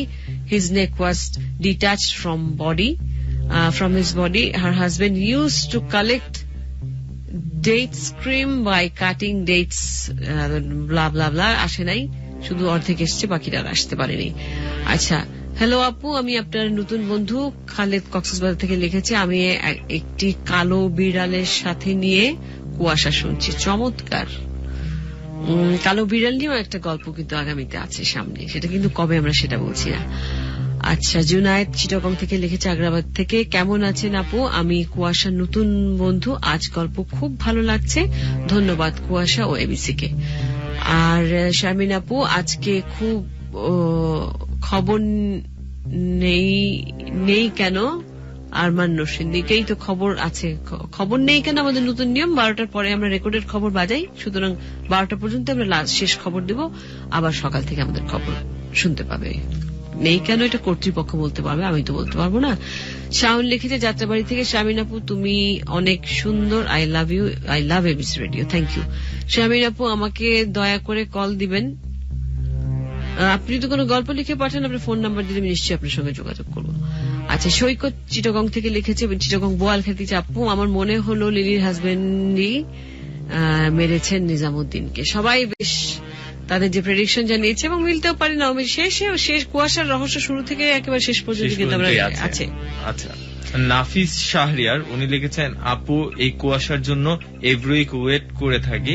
আপু থ্যাঙ্কস অনুষ্ঠানটা প্রচারের করবার জন্য। Kuasha awesome program and best program of the ABC radio. আসলে এবিসি রেডিও সব প্রোগ্রামই বেস্ট আমরা মনে করি, কুয়াশা তার মধ্যে অন্যতম, সেটা বলতে হবে। আচ্ছা, রাজু চিটাগং থেকে লিখেছে, আপু আমি কুয়াশার নতুন ফ্রেন্ড মিজান সাহেবকে খুন করেছে লিলি আক্তারের স্বামী। আপু আমি আনসার, আপনাদের নতুন সদস্য না বন্ধু, আমি আপনাদের গল্প শুনতে খুবই ভালো লাগছে। নরসিংদী থেকে জুয়েল লিখেছে, আমি কুয়াশা শুনছি।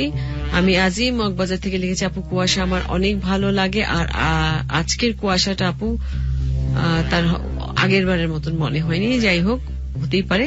মেহের চা চিটাগং থেকে লিখেছে,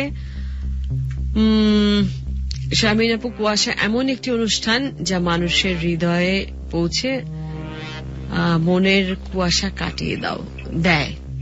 আচ্ছা, শুভ লিখেছে কিশোরগঞ্জ থেকে, আপু আমি ডিএইচএল এ জব করি, তাই কাল অফিস করব, তাই ঘুমোতে যাচ্ছি, বাট কাল এইটা ডাউনলোড করব। গল্পটা আমার খুব ভালো লাগছে, অনেক ধন্যবাদ। অনেকেই শুনতে যাচ্ছেন, অনেকে সব অফিস আছে তারপরে শুনছে, স্কুল আছে, কলেজ আছে তারপরে শুনছে। শামীম লিখেছে কাপাসিয়া থেকে, শামীম আপু আমি তোমাদের নতুন বন্ধু, আমাকে ওয়েলকাম করো। ঠিক আছে, আমাদের অনেক অনেক বন্ধুদের অনেক অনেক ধন্যবাদ জানাচ্ছি। এবং আরো একবার বলছি, কুয়াশায় গল্প পাঠাতে হলে পাঠাতে হবে যে 3টে ঠিকানা। একটা হচ্ছে, তুমি বলতে চাইলে বলতে পারো। একটা আর যে শারমিনের ফ্যান পেজে মেসেজ করে পাঠাতে পারে, ইনবক্সে পাঠাতে পারে। আর এছাড়া আমাদের এবিসি ঠিকানাও পাঠাতে পারে। ঠিকানাটা আমি বলে দিচ্ছি, ঠিকানাটা বলে দাও। ABC radio, Dhaka trade centre, 99 Kazi Nazrul Islam Avenue, 2nd floor, Karwan বাজার, ঢাকা। আর কুয়াশার একটি ইমেল অ্যাড্রেস আছে, কুয়াশা KUSHAFM8920@gmail.com, এই ঠিকানায় পাঠাতে হবে। কুয়াশার ভয় সবার মন জুড়ে থাকুক সেটা চাইবো না, রাতে যাতে সবাই নিশ্চিন্তে ঘুমাতে পারো সেটাই কামনা করছি। জানি ঘুম আসবে না, ভয় লাগবে, এটাই কুয়াশার শোনার আনন্দ। এবং এখানে আমার প্রাপ্তি, সবাইকে ভয় দেখানো বা সবাই যেটা রহস্য, বা কেউ হয়তো ভয় পাচ্ছে না, রহস্যটা নিয়েও চিন্তা করতে পারে, সারা রাত হয়তো চিন্তা করতে করতে কেটে যাবে যে আসলেই কে খুন করেছিল নিজামকে। তো সবাই খুব ভালো, খুব ভালো থাকবে আর ভয় পাবেন না, ভালো থাকবেন। আশা করছি আবারও কথা হবে আমার সঙ্গে। আমি শারমিন আর আমি অনিন্দ, কুয়াশা থেকে বিদায় নিচ্ছি। শুভরাত্রি।